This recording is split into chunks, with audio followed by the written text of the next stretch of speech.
for joining us. My name is Scott Seabolt, and today we're going to be talking about conversational AI, and specifically in insurance. Talk about the challenges and opportunities. We'll take a look at customer experience issues that for the insurance industry in regards to chatbots and how they may still fail to address some issues. And then we'll talk about how a conversational AI can enhance the customer experience with state-of-the-art conversational AI. We'll talk a little bit about technical architecture best practices when it comes to conversational AI. And then also talk a little bit more about the different technologies and frameworks that are used for conversational AI. So to begin, what I'd like to do is just do a little shameless plug for WalkingTree. And WalkingTree is an IT services company. We really focus on providing solutions for our clients around data analytics and AI, as well as product development, workload renovation, systems and data integration, digital transformation, and then we also work in most of the major clouds, AWS, Azure, GCP. So we have center of excellence around our cloud practice, around MLOps, machine learning operations, as well as DevOps for that matter. And then we got a center of excellence around quality assurance as well, or what we like to call quality engineering within WalkingTree. And then UX, UI design and development. That's kind of one of the core areas we've focused on for a long time. We've been in existence for in December 14 years, so quite a long time, and we really cut our teeth, I guess you could say, in the UI UX space, but certainly broadened that.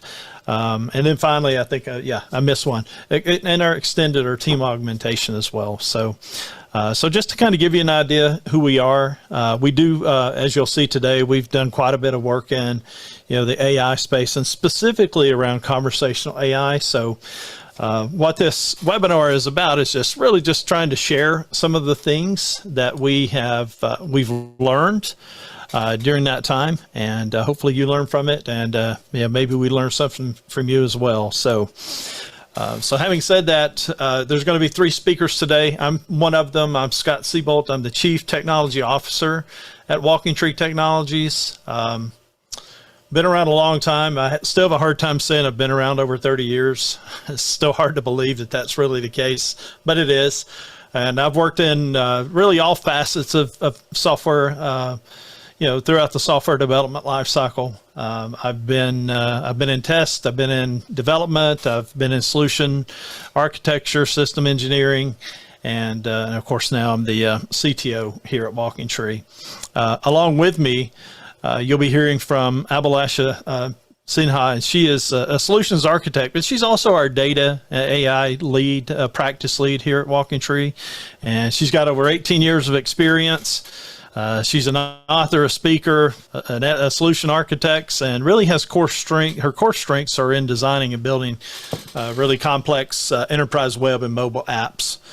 She's also involved in designing architectures based on just customer requirements. So in other words, she's your person. If you need a problem solved, she's a person to do it. So, and then also Shubham, he's our AI ML lead, also heavily involved in our data practice there. He's been with WalkingTree over 4.5 years, or has 4.5 years of industry experience, and I believe Shubham, most of that time has been spent here too. So I think that would be the case for you being in WalkingTree as well. But a lot of experience and passion, and you'll see he's very passionate about data engineering and artificial intelligence, machine learning, and then natural language processing as well. So I think you'll get to see that a lot of that passion come out when he talks. So what I'd like to do, I'll kind of kick things off and just kind of talk about where are we going today, right? What are we going to be talking about? And first I'll be going over, chatbots in insurance, some of the challenges with insurance support chatbots. And then we'll dive into enhancing the customer experience through conversational AI. And then talk about architecture, best practices for conversational AI, and then finally with Shubham, we'll kind of finish this off with technologies and frameworks for conversational AI. So hopefully this is a good agenda. It's certainly chatbots. We're not new to chatbots probably, but conversational AI is probably something that that some of us may not have experienced. So let's just look at chatbots in insurance and really just chatbots in general, right? When we think of a chatbot, it's usually the traditional, conventional chatbot where it's rule-based. We've also called that a menu-based or a button-based chatbot. And these chatbots really involve users being guided by a decision tree, right? So there's a plan, and that bot's taking you down that tree as you answer questions, and really. Those are predefined options, right, that lead to the appropriate answer. So not a lot of, as we'll talk, not a lot of personalization or anything around that. And we'll talk about how conversational AI can improve that too. So, by the way, just so you know, and one thing I did not cover is we'll have a Q&A at the end. So please click on that Q&A button if you have questions during this process, and we'll have a good. We should have plenty of time for questions at the end. So feel free to go ahead and list your question, and we'll take care of it at the end. Okay. All right. So how can the insurance sector how can the insurance sector boost customer experience and ROI using chatbots? Well, some of the things some of the areas that it can certainly boost customer experience is around, say, lead qualification and profiling. So gathering information, gathering qualified leads, and then there's 24/7 advisory support that chatbot can help us out with. So may not have people around the clock, and maybe some companies do, but this allows you to have 24-hour advisory support. And especially as we can start going through this conversational AI, I think you'll see where that's really, really a nice, cool way to provide intelligent support around the clock. So the other thing is just policy related information. Some of you may be in the insurance business. We certainly have had experience in insurance, but we're also customers. So just from a customer standpoint, it's a good way to get policy related info, because that's always a question I have. Hey, what does this really mean? How am I covered? Those kind of things. And even what does my policy say, right? So the others around document submission, alerts and updates, and then just re-engagement, with the customers as well, and then automated database entry, so you can gather information through your chat and really automate, plugging that into your customer management system, whatever that might be. And then also another nice thing about it is you can also give payment assistance with a chatbot as well. So this chart may be a little busy, but what we wanted to do with this is just we went out and did some research on really what could be the top priorities, top functions for a chatbot, and where really you're going to get, we call it high priority. Really, it's where you're going to get probably your most bang for your buck initially, and then dropping down medium and then the lower priorities. But as we look at this, and really what I would take away from this slide is just these are the different kind of areas that a chatbot can help, right? And starting really with the product management during the pre-purchase stage, where you've got product management in terms of regulatory reporting, or really product recommendation, right? So a client can be engaged by saying, hey, this is what I need, and the chatbot can assist in recommending a product. And if they have further questions, we'll talk about with conversational AI can even help with that, bot to human handoff in terms of the insurance company as well. From a marketing standpoint, you've got areas like lead generation, really quoting illustration, channel support, different marketing campaigns that can be conducted with the use of the chatbot. And then, it's the upsell and cross sell, right? I know with my provider now, right, there's lots of different areas. It's usually in terms of advertisement as I'm engaged in the process, and I'm looking or making changes. It's a stepwise thing that I'm, logging in and going through and answering questions and things. So there's some degree of that now, but it's more of that rule-based, hey, as you answer questions, I'm going to give you suggestions and maybe some advertisements on, hey, if you want insurance on your iPhone or whatever the case it might be, right? And then really just customer education. Then when we get into the actual purchase process and we talk about underwriting and policy acquisition, you can do document submissions, discuss policy issues, take payments or at least even links to payments, those kind of things. And it can also help with fraud management as well, and just in general, the underwriting process, right? And in terms of serving a policy, you're talking about things like customer queries. So when a customer has questions, even deep probing queries, right? As we'll talk about, the conversational AI can help with those. And endorsements, policy renewals, payments and refunds, agent inquiries, alerts and reminders, status updates. So lots of areas that a chatbot can assist with.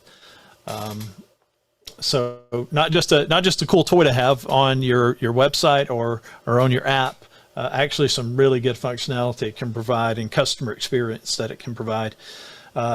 During claims process, right? The claims, first notice of loss, claims validation, claims assessment, claims settlements. It can help with answering questions about those things as well. So, again, what I would take away from this slide is just the different areas that it might be able that a chatbot might be able to help with. And then, like I said, with the priorities we've got listed, it's a matter of, hey, these are kind of, probably some of your most bang for your buck as far as the priorities go. So main thing is look at the breadth of what it can provide is what we want to get to in this slide.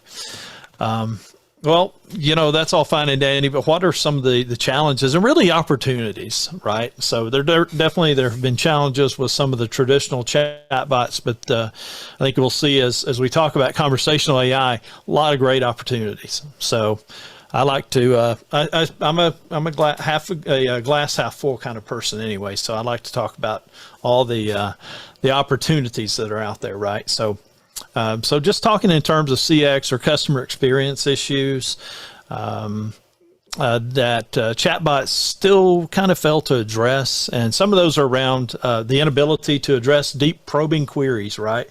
So customers asking questions to a traditional chatbot, the chatbot is really rule-based, so it's kind of right? It's got a script it's going by. It's got a process or a set of rules that it's going by as you answer questions to get you to some point. So if you're asking deep probing questions, probably going to be a little bit out of the bounds of what that chatbot can, a traditional chatbot can answer.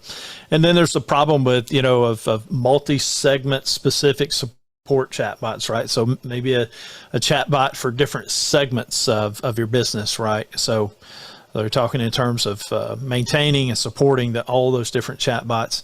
And then there's the lack of brand voice, right? So when you're talking to the chatbot, it's hard to really be consistent with your messaging, right? Whether it's on your social media or in your advertising, your brand voice doesn't really get heard well with a traditional chatbot. Now, I think we'll see that with a conversational AI, we can indeed, kind of bring that into even your bot, your chat bot. So, and then there's lack of personalization and inclusivity in communication. So, hard to put any personalization into just a rule-based,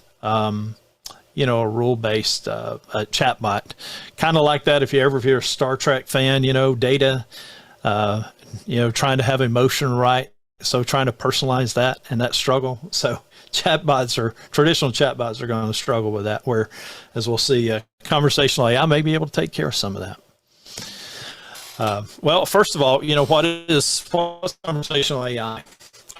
Well, conversational AI, just kind of by definition, it's a set of technologies behind automated messaging and speech-enabled applications that offer human-like interactions between computers and humans. So, yeah. So having said that, really, it's kind of the goal is to take the I guess I'll say botness out of the interaction with a customer in the case of insurance, right, or really in the industry, right? So going from those rule-based things to more human-like interaction.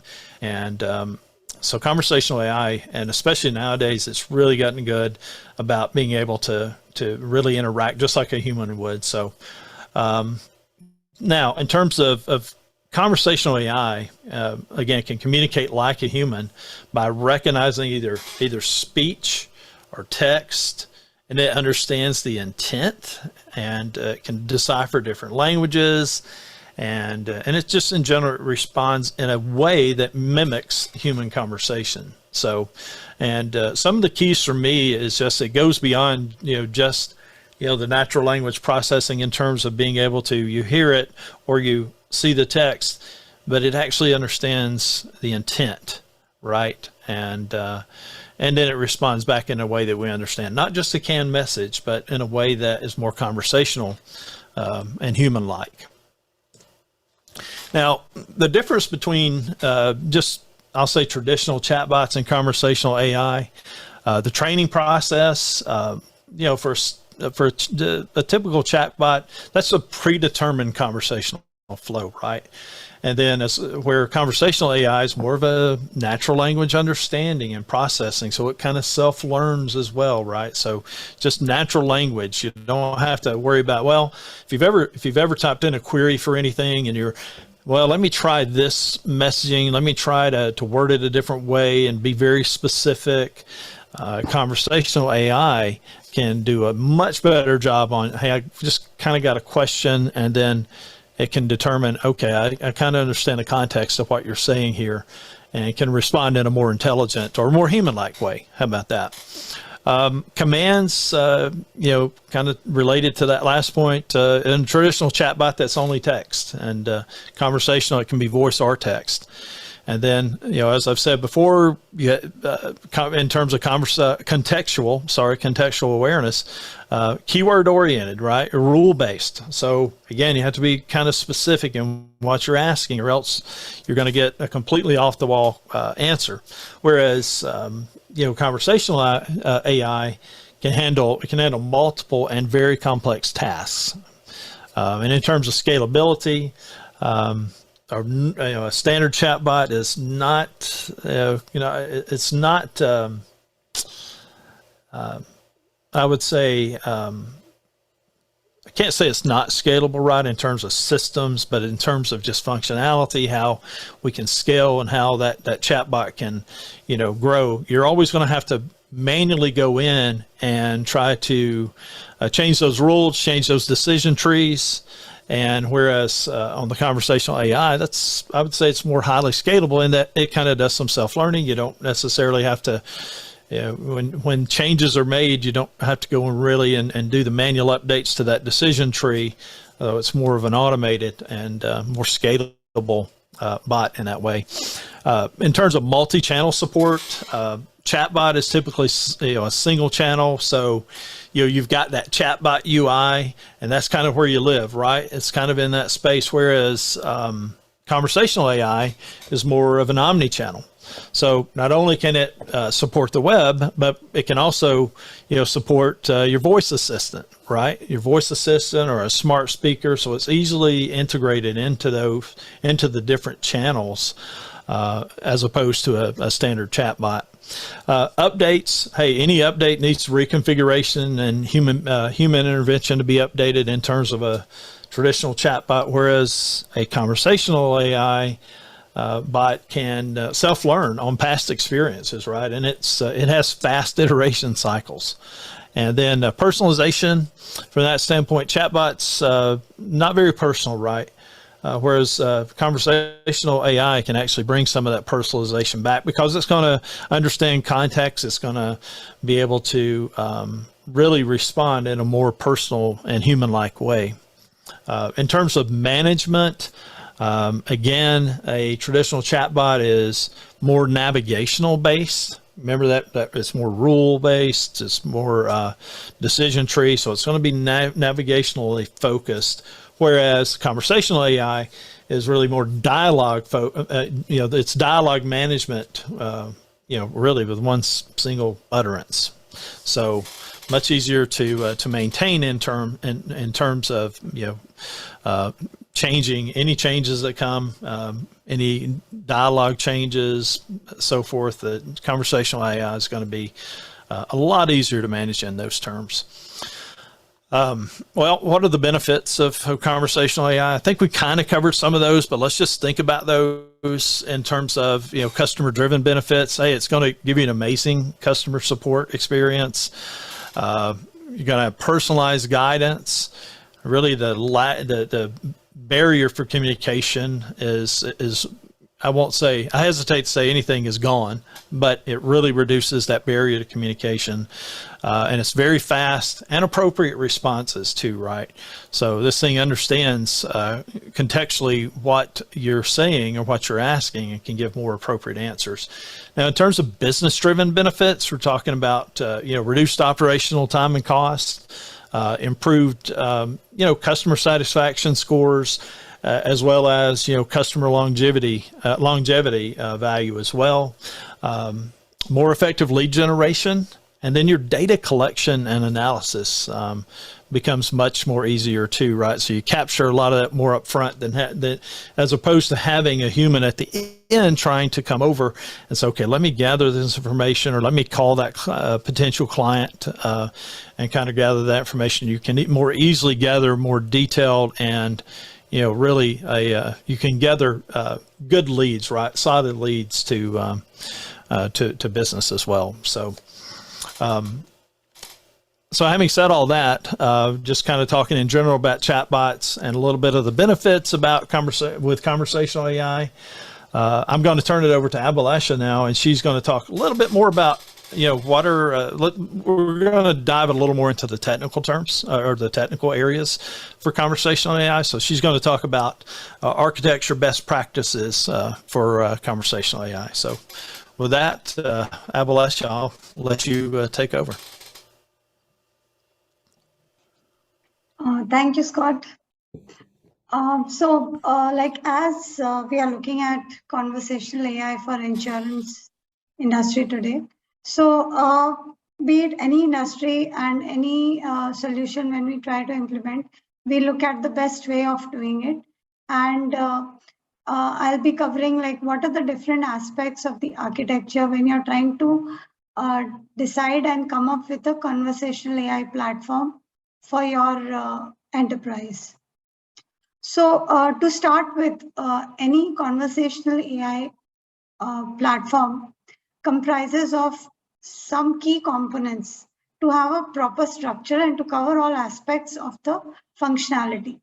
So when we talk about the key components, the first one would be the user interface, like how your chatbot will look like, how is it going to be embedded into your different channels of customer interaction, what will be the look and feel, and all those aspects which need to be predefined and decided and as part of your user experience.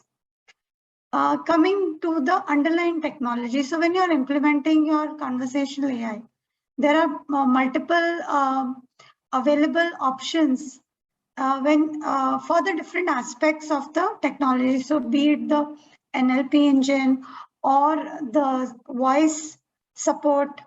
So for every piece, either you can go with a complete comprehensive solution, or you could come up with a custom solution, making use of some best tools and plug and play kind of architecture. So you have to decide on what suits you best for your business, and then come up with a roadmap for that. Next, the conversation design. So this is like the backbone of your conversation. How well you're able to define your intents and how well you are able to map your entities. So when you have to handle a conversation, a dialogue in your AI, you have to identify like what are the different areas you're going to cover. So mostly the chatbot is specific to a domain, and within that domain, you would identify what are the intents or what are the problems which you would solve or which your chatbot will respond to. And then as part of that, what are the entities which need to be extracted? What will be the flow of communication or flow of the dialogue? So all those things will be designed as part of your conversation design. Also, so of course, this will be your, like you can say the front end, the user interface, the conversation, but then this has to be supported by the back end. The back end will give you the required integration. So whether it is a question answer system or a knowledge base which is supporting your chatbot, or is it a third party application which is actually giving you information to be passed on back to the user. So accordingly, you can have backend integrations. And finally, analytics design. So analytics is obviously important because to be able to see how your bot is performing, or where is it performing well, and where there is a scope for improvement. So a visualization of the performance, and that could come up from like as you collect the data, you have that background of what kind of say issues or what kind of intents are more common. So there could be different aspects of it, but it will give you a view of how your complete application is performing. So once you define your key components, then you would go on to like detailing. And again, when we say get the basics right, so obviously the backbone, as I mentioned, the conversation design, which comprises of these three aspects. So we will detail this out as part of your defining your complete conversational AI framework. So the intents, basically what are the user needs you're trying to cater to through your application? What are the entities which need to be identified as part of your dialogue? And those entities will be used as part of your conversation and take the complete dialogue flow from being able to have a to and fro conversation with your user. So getting the basics clearly defined will determine how well your bot is performing. So when we talk about this from an insurance perspective, to give you an example, so these are some intents which a typical insurance industry would cater to. Like if there's an insurance chatbot, maybe I would like to ask whether I'm eligible for an insurance, what is the amount, what would be the claim. So I know like these are related to the insurance eligibility. So that could be one intent. That could be one problem we are catering to, and it will have its own set of answers or flows, which will be defined as part of that intent. Similarly, if I have some question about a specific process, so how should I be able to initiate my claim, or when should I raise my claim, within how many days of the hospitalization the claim should be raised, what are the documents needed. So when I define my intent, I will actually map that for this insurance process, what are the different questions that this will cover. And as part of that, again, I would be able to guide my bot to clearly pick, based on the question, clearly understand and pick the intent which the user is requesting for, and then accordingly take the user through that flow and have a conversation. So another one is the claim follow-up, like if you have a question related to the claim, so that could be another intent. Then the next important aspect of is the entity. So in your NLP, an entity would be like any data which is actually adding value to your conversation. So if a person is trying to check their eligibility, and there would be some parameters which are needed for the bot to be able to respond whether that person is eligible or not. So suppose in the query itself, if the person is asking like, I'm 57 years old, male, am I eligible for a 10 years insurance coverage? So I have received some entities here, the numbers, the identifiers, which will help me make a decision of whether what has to be the next question. Do I have all the parameters which I need to give a clear answer to the user? Or suppose if I just I just said that I'm 57 years old, am I eligible for 10 years? Now, in that case, maybe I've not given my gender. So and gender is a required entity for me to be able to, or for the bot to be able to respond. So since it does not have a gender, so it will again ask the user back that, could you provide your gender as well? So then the user will say, okay, I'm a male. And then the bot will maybe have some knowledge base, or it will make an API call to check the eligibility and then give a response. So that is where these entities are the slots which will fill in your query, which will formulate a proper query to be able to make the next call. And if all the parameters are not filled in, then it will ask the user back that, okay, tell me this is missing. So that is where the conversation is built and flow. So again, this is another example where we are saying the total medical cost is this much and the eligible insurance coverage is this much. So can the post-hospitalization recovery for my heart disease be covered? So I'm just giving the details and I'm asking a question. So this is covering and mapping the entities, and based on the placement of the entity value, the bot will be able to identify like, okay, this is the medical cost, this is the eligible insurance cost. So now do I know the answer for this, or do I need any other information? So that is where the entities will become useful.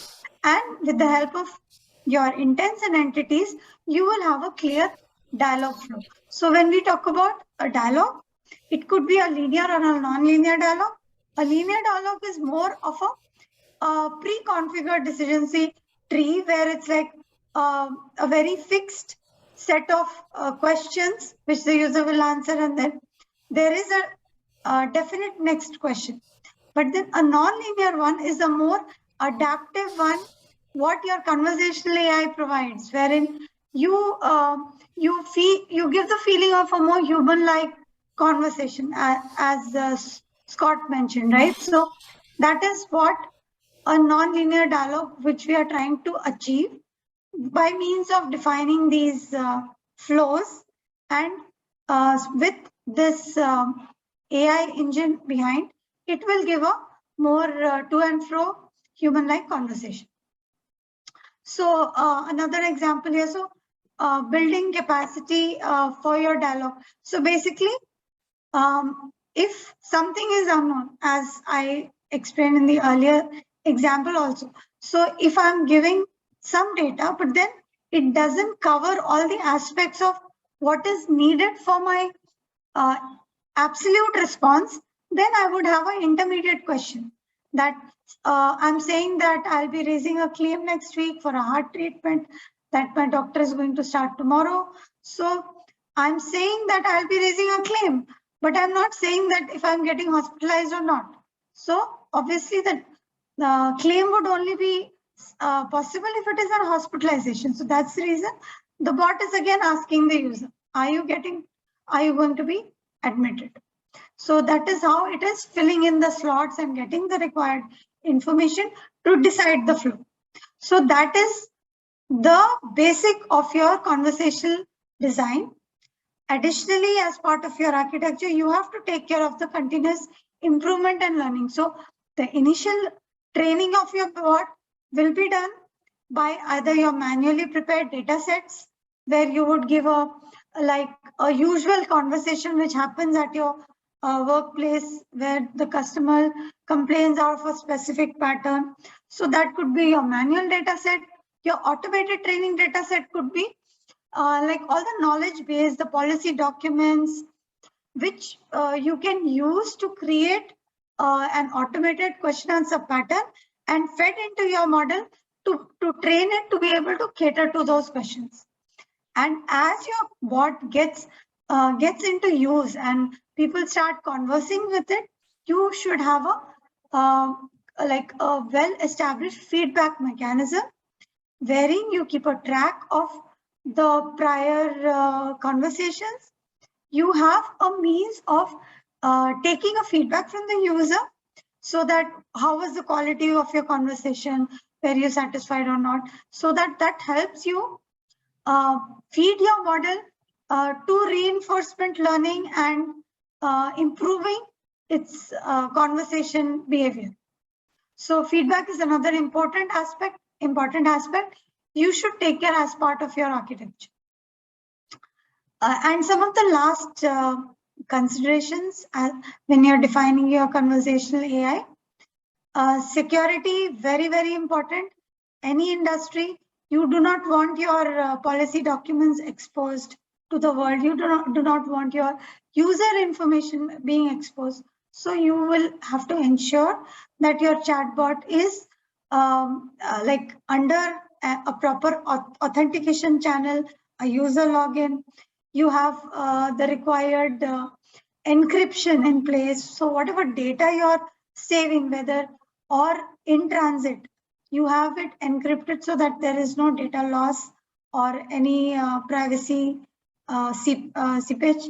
And additionally, when you're trying to say handle your conversational AI through say different third-party integrations, which is providing you the response for your conversation.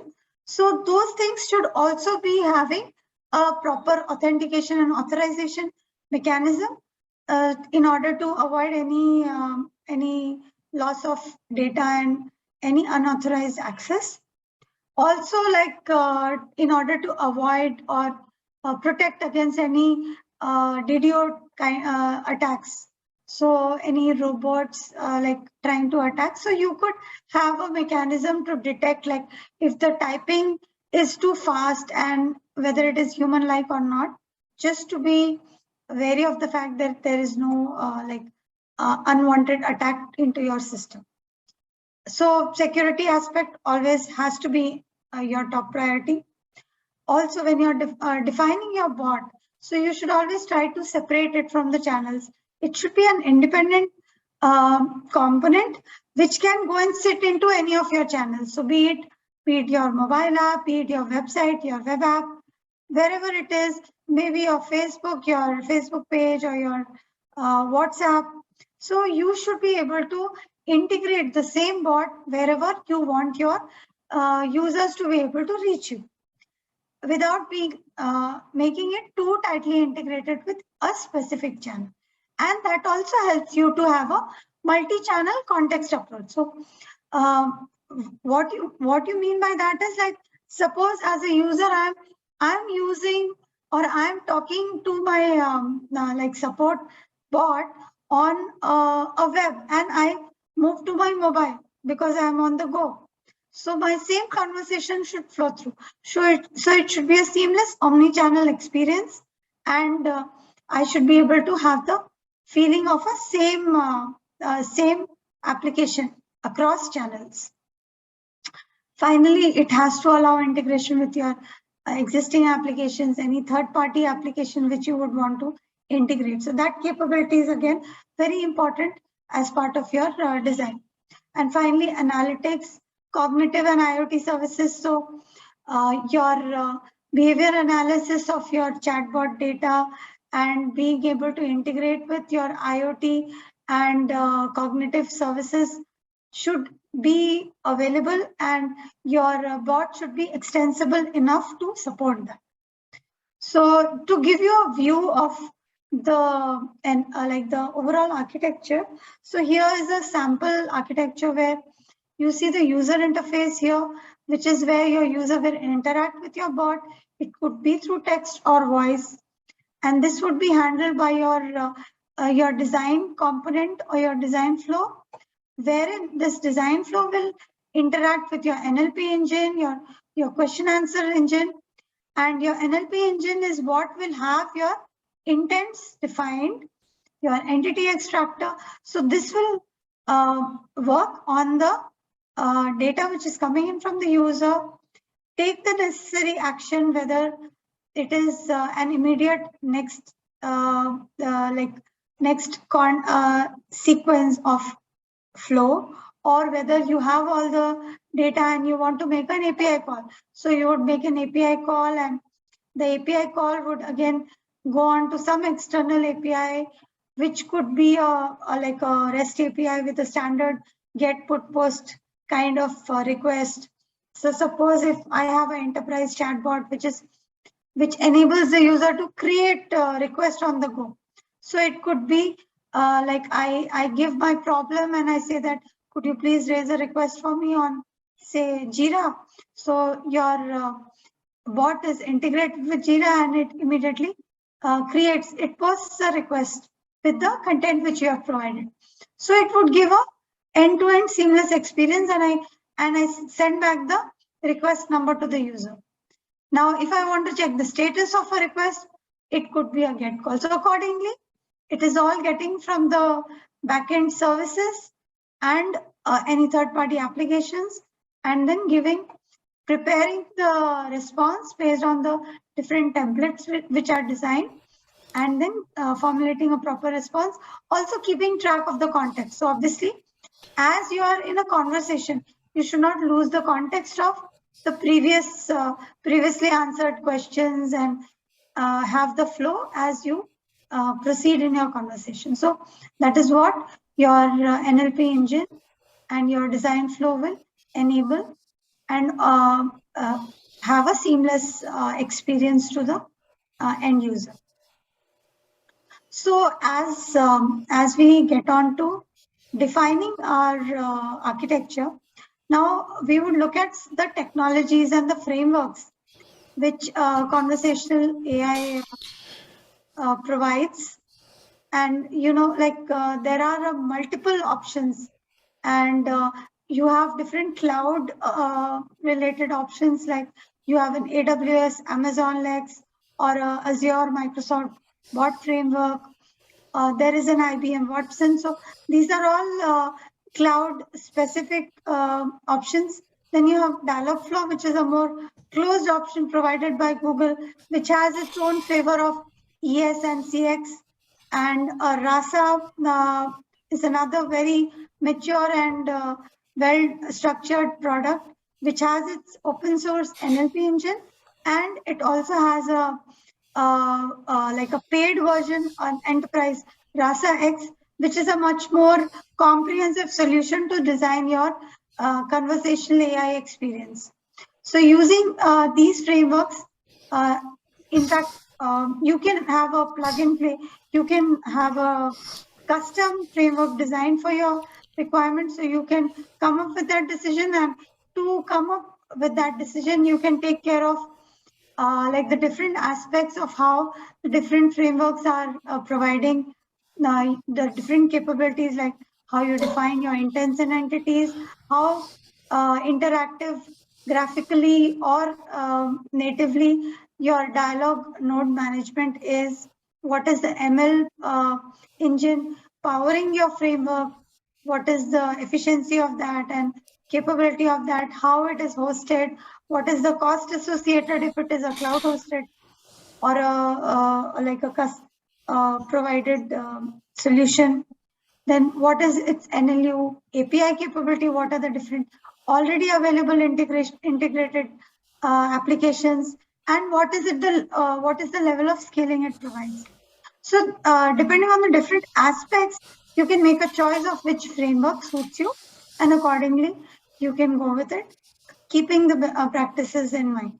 So now with this, I will hand it over to Shubham to take this comparison and further explain us how best we can make use of conversational AI in the insurance sector.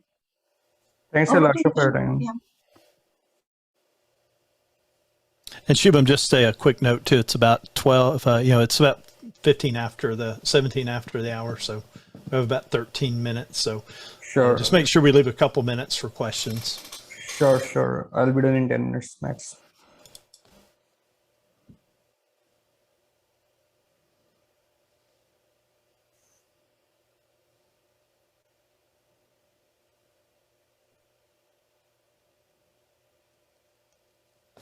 I hope my screen is visible. It is.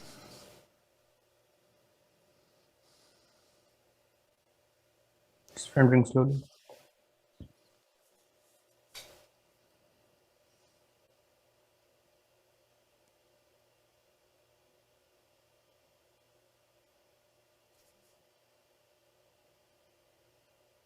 Okay, there you go. Thanks, Scott and Alasha, for that introduction to chatbots, conversational AI, and the architecture best practices. Fox, now I'll be covering the technologies and frameworks that we generally use for conversational AI. So over the years, as Alasha was mentioning, a lot of frameworks have evolved for conversational AI. These are frameworks which include both open source uh, versions and, of course, enterprise versions. And as Alasha was mentioning, there are a lot of factors which enable you to decide the choice of framework to be used. And she already discussed these factors. Now I'll straight away dive into the frameworks which we can consider for doing conversational AI.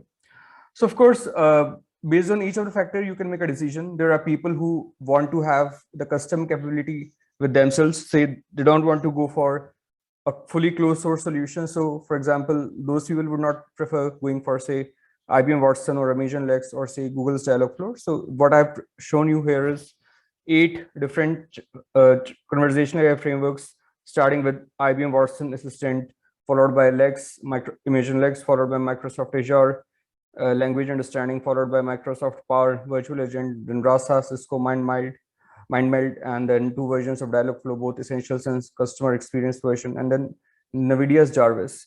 So one major differentiator between these versions, between Rasa and Cisco MindMeld, so to say, on one hand, and other versions on the other hand, is the fact that Rasa and Cisco MindMeld are open source versions. So you can access the code, you can change the code as per your requirement. So you, in most cases, customers, clients have a very specific requirement. They do not want all the capabilities in conversational AI all at once, or at least to start with.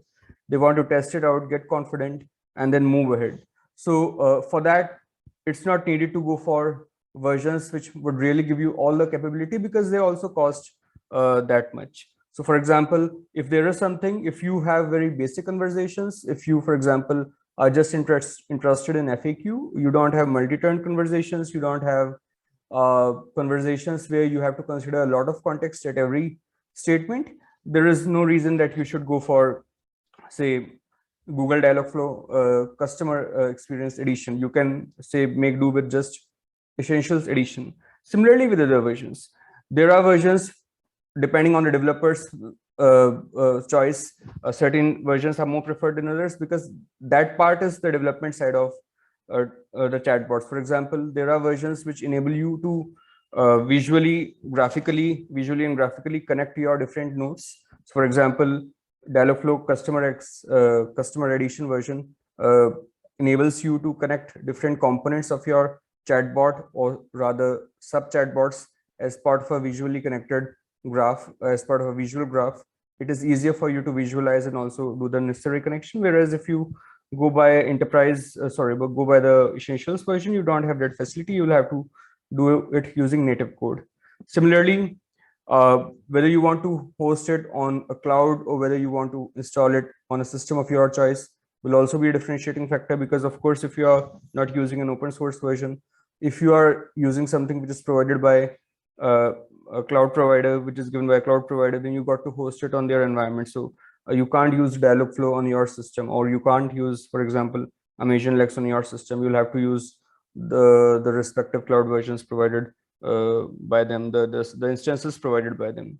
Similarly, it depends on what kind of scaling you want to do. So there are versions, for example, There are conversational AI frameworks like Rasa and say Google Dialogflow, ES and CX both, which have had history to themselves, and of course, not it's not as if the other versions are pretty new, just that amongst the most commonly used versions, you'll find Rasa as one of them. So these versions have had solid history of integration with other platforms.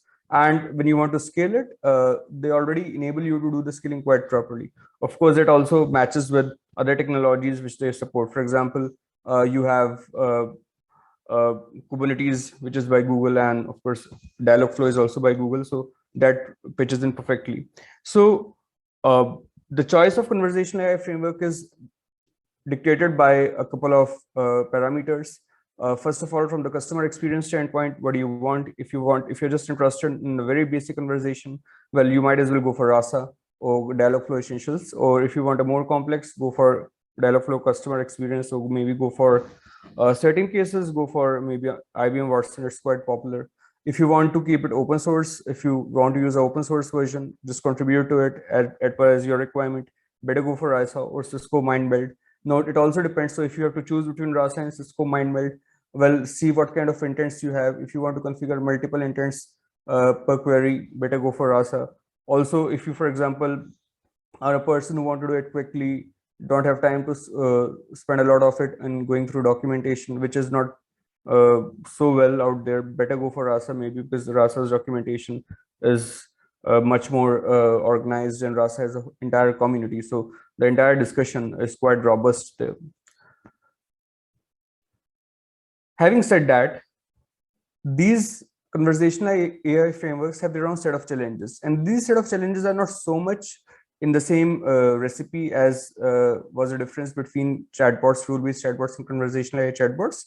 It's with respect to some more advanced features that these chatbots could support, these conversational AI frameworks could support.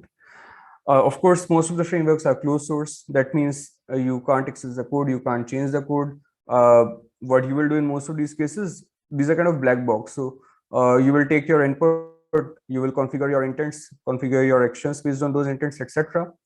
In entities, intents, sections, and so on. And then you will let the NLP engine, the NLU and NLG, take over of the NLU and NLP of the respective conversational AI platform take over. So you will train the model, you will be able to see the results, and then you will change your training data to get the results better. You don't have that much control over the parameters which are parsing. You essentially don't see. It's basically plug and play and see what comes out, and then do the necessary fine tuning, or rather retraining, till you get to the right result. But then as with AI, always, there is always an element of unpredictability, which is to the extent possible is best avoided. So it's always a great idea to have something which is open source, something which you have tried enough, for which you are sure that it will be more or less deterministic, and then go for it. Another problem is that because of the very nature, these systems have a history of their own. They were designed for handling certain problems to start with. Of course, they have expanded that scope over time. But then at the end of the day, if you have a custom requirement around something which is very simple, or maybe it's not about simple, it's about having something which is very special. For example, if you want to generate your outcomes in bullet points, the responses in bullet points, it may get difficult for you to provide that as a response for your intents in some of these systems. So when you have a very, for example, if you want to do calculations and so on, it will become difficult. So you'll have to manage to keep your training data not in just that format, which you'll anyway have to do, but you will have to do multiple levels of iteration while training. So, and of course, they have 0 to limited capabilities around summarization, around inference-based answers, around medium and long answer generation, around incorporating real-world knowledge, as I'll shortly show. So what we can do here is, one of the things which we can do, depending on the requirement we have, we can do a right mix of open source conversational AI platforms with the respective language models, large language models, as they are called, and see whether we are getting the right results. So as I'll shortly show with examples, large language models already have a lot of capability, which these conversational AI platforms, they were never designed for. For example, summarization is not something which you will expect from a chatbot to start with. Or, for example, logical inference or maths, arithmetic operations, or text to SQL conversion, or understanding proverbs, or doing translation, or common sense reasoning, or general knowledge is not something which you would expect a chatbot to have, at least by default. However, these things always help. For example, if you, in insurance, if you want your chatbot to compare two policies and all it has access to your policy definitions without any capability of even putting them in a connected flow when it reverses the answer back to you, you don't like that experience. So you'd like your chatbot to have a generative capability, not just around, say, a couple of lines picked from a paragraph, but maybe from multiple paragraphs which are close enough or even farther away. So the farther away you go, the more complex it becomes. But then there are models which handle that long range dependencies. So if you want, for example, your chatbot to handle long answer type questions, or for example to do summarization, you better go for something like GPT-2. If you want to go for open source, you can go for GPT-2. GPT-2 has been there since 2019, and it has a great capability around sequence generation, which can be kind of put on its head to do medium long type question answering, and it also enables you to do summarization. Similarly, T5 is another model which helps you to do summarization well. T5 is by Google, GPT-2 is by OpenAI. So as you see in the examples here, if I ask a question, what's the difference between life insurance and term insurance, it gives me a proper answer. So it's not as if the statement that the primary difference between a term insurance and a traditional life insurance, it's not as if the statement is mentioned somewhere in the training data. Your chatbot understands that when the person is talking about the difference, he expects a result in this format. Similarly, your training data set may essentially have a whole list of procedures and eligibility conditions for a particular claimant to fulfill. But then if you want your chatbot to summarize rather than detail out, there are cases where you want to detail it out, but then there are cases where you want it just to summarize, just to ensure that you at least fit in the basic minimum eligibility criteria. In those cases, you would want your chatbots to have a summarization capability, but the existing frameworks don't support that by default. Now, of course, with those existing frameworks, you could embed language models. With Rasa, you could embed language models. With Cisco MindBuild, you could embed language models. Or what you could also do is, if you only have to do chatbots where you need multiple questions, as in language generation capabilities for answering medium long answer type questions or for doing summarization, then why not pick just the best one for that? Why not just go for T5? Why not just go for OpenAI GPT-2 rather than going the whole Rasa way? Similarly, these conversational AI platforms, they need to understand your domain data sets. So if you have something like insurance, which is of course one full-fledged domain, which has its own set of terminologies, which a general chatbot trained on normal data will not be able to appreciate, will not be able to comprehend rather. So to be able to handle those kinds of scenarios, you need to fine-tune your models for better domain understanding and also language style. Language style is quite important in many cases because it is always part of your brand voice, right? So it's not just about answering the question, it's about answering the question in the right way. And that tone of your answer, that flavor, the kind of sentence representations you have, that is very much controllable through fine-tuning, but you need to have models which can easily be fine-tuned. GPT-2 or GPT-3 are examples of models which you can fine-tune. There are other language models like OPT, so which I've shown here. OPT is the Meta's kind of competitor to GPT-3. It was released earlier this year. As of now, you can't fine-tune it, of course. So fine-tune it in the sense it's not something which is, it's not a paid thing. It's open source for sure. You can train it, but that training is like a training from scratch. So you, rather than fine-tuning it, you would call it multiple stages of training.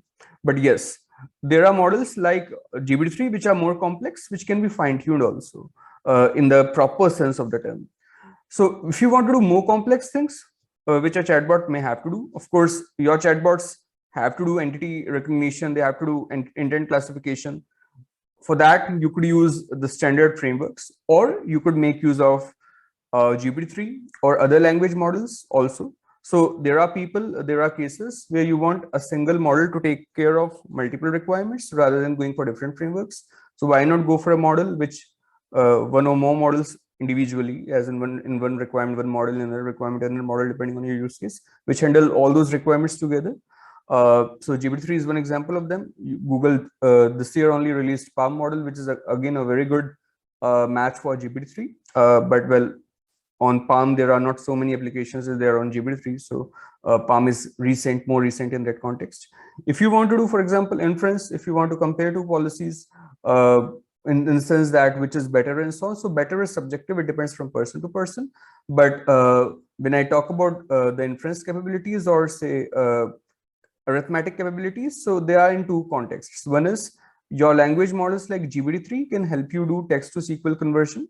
So if you have a question like what is the total premium paid by me during the last 3 years, well, it understands, it knows your name, it knows what last 3 years means, as in it can convert your statement into a SQL query, and then that SQL query can essentially go to a database and can fetch records from a database. So the facility, as in the very feature whereby these language models, sophisticated language models, can convert your natural language queries into SQL or other query statements and essentially fetch from your database is very powerful.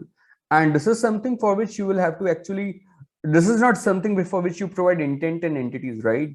This is something for which you really need to do a lot of fine tuning with these models, which allow you to. So if you want to build, for example, something, a chatbot which fetches information from database and presents it in the most generic and format which you have specified from your end, as in a format which you want it to, in your tone, in the tone which you expect for your brand, then it's better to go for something which is already pre-trained for it and which can be fine-tuned for your requirement also.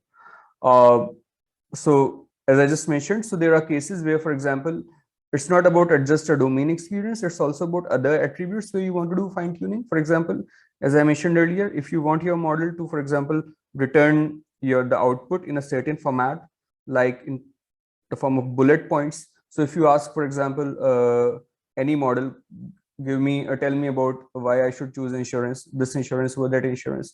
Maybe the default output is in terms of one single paragraph, is in the form of one single paragraph.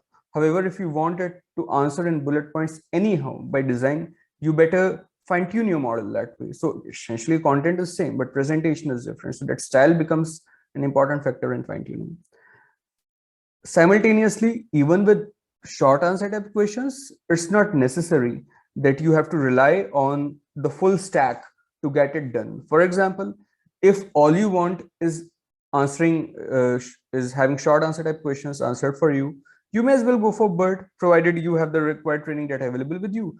And in some cases, you will find that these models, BERT or different versions thereof, the BERT model or the digital BERT or Roberta and so on, they will be able to do the same exercise for you, but of course, much less effort because these are open source versions. So when BERT is open source and so others, BERT, digital BERT, Roberta and so on. So some of them certainly. So this actually enables you to make the right choice. Now, how do we go about making the putting the models together? How do we create the entire NLU pipeline, an NLG pipeline to create a NLP engine? For what kind of requirements, what serves better, and what does the entire experience look like? So this will be something which we will discuss in greater detail in our next webinar 2 weeks from now, where we will talk about making next generation apps using Flutter, GPT-3, and where we will also cover some aspects of Dialogflow. So I think there you will get to see in practice how these things connect, and it will be a much more exciting experience there. Thank you. Any questions? We'll be happy to answer. Hey, Shubham, there's one an answer. I think Abhilash has been handling most of the question, but there's one that was from Ellen Brown, and it was, what about the maturity and current high cost point for real-time transcription based on conversational AI? Does the promise match the reality at this point? Sure. So it depends on what kind of technologies you're using for real-time transcription-based conversational AI. If, for example, I've seen people who are very much inclined towards open source, just going for Python-based normal converters for transcription. I've seen videos or even audios getting transcribed and seen the output. That is literally bad.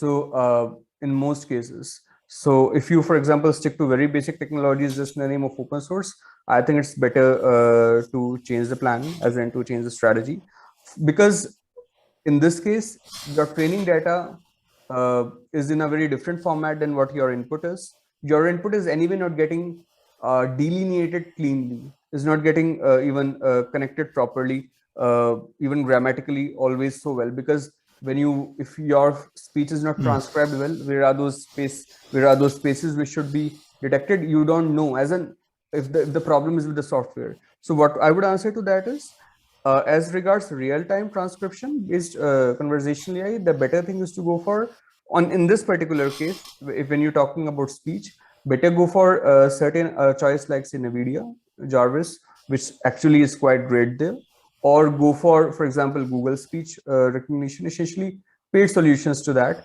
just to handle that part. But then what you can do is you can still do the right integration. You may still use Rasa, and with Rasa, you may use the speech to text translation capability of some other platform, which is like much more trusted. So it's not so much about the domain per se, it's the fact that you have a single problem, which is sometimes difficult to crack if you go by open source solutions. There are cloud solutions where you have a rich experience, where, for example, you have constant fine tuning is also better. You should rather go for those questions, for those solutions. So in short, the promise is still great, provided you don't tackle that thing the open source way. You use enterprise solutions for speech to text. Once you do speech to text properly, open source can handle the rest of it quite well. Very good. Thank you, Shubham. All right, guys. Well, hey, I know we're a little bit over, but wanted to make sure we got those questions and answers in. Hey, pay attention on LinkedIn for the next webinar, as Shubham mentioned. That's coming up soon. So we appreciate everyone's time. If you have any questions about conversational AI or about WalkingTree, feel free to to connect with us on LinkedIn, either through the WalkingTree page or one of us. So Shubham, Abhilash, or myself. All right. With that, Abhilasha, Shubham, thank you very much. And thanks for everyone for joining. We'll talk to you soon. Thanks, everyone. Thank you.